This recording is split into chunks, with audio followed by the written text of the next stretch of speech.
Chapter 11, Part 4, Atomic Structure. In this part, we talk about nucleus and electrons. The mass of an atom is mainly concentrated in the center, in what we call the nucleus. An atom is mostly empty space. Almost all of an atom's mass is concentrated into a very dense central region called the nucleus. The nucleus is very small. It occupies less than a trillionth of the volume of an atom. Atomic nuclei are extremely compact and extremely dense. Now, the principal building blocks of a nucleus are neutrons and protons. Atoms differ from one another by the number of protons. Atoms with the same number of protons are atoms of the same element. Atoms of the same element, that's same number of protons, but having different numbers of neutrons, are called isotopes of that element. Atoms are classified by their atomic number, which is the number of protons in the nucleus.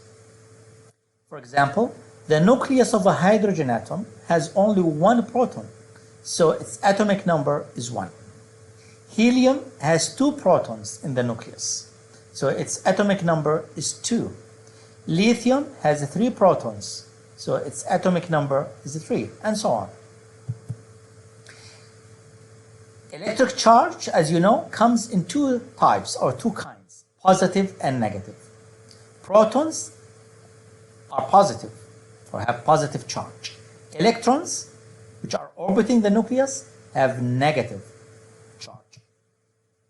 So electrons, they orbit the atomic nucleus.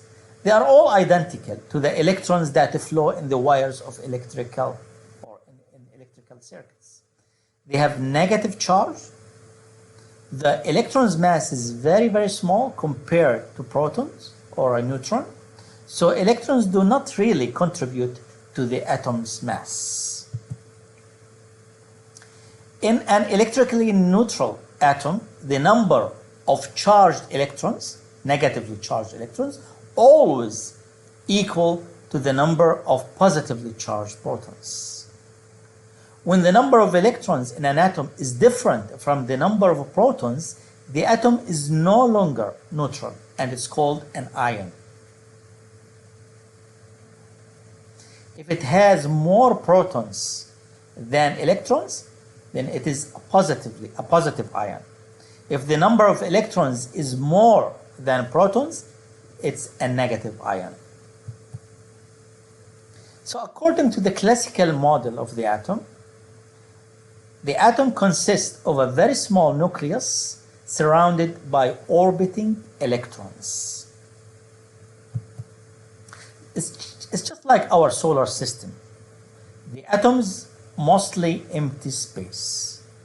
The nucleus and surrounding electrons occupying only a very tiny fraction of the atomic volume. The rest is just empty space. You all heard about the periodic table. Now, the periodic table is a chart that lists atoms by their atomic number and by their electron arrangements.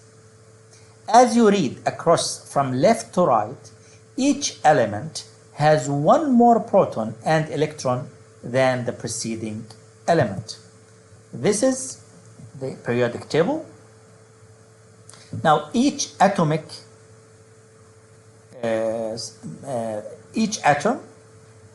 has a chemical symbol, and the atomic number is presented or is written above the chemical symbol. As we said, atomic number is the number of protons in the nucleus. The number below is showing the atomic mass. For example, if you look at hydrogen, the number 1 above the letter H, this is the atomic number, while the number below is called the atomic mass.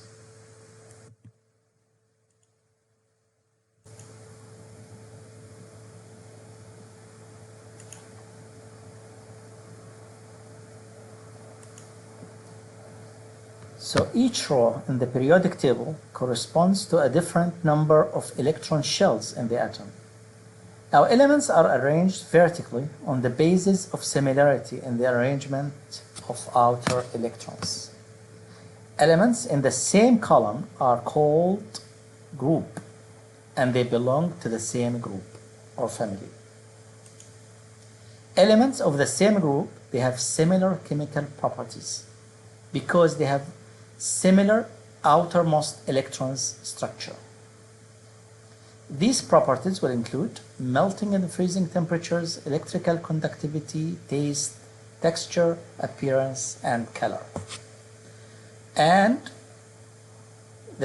also the property includes how the elements react with each other.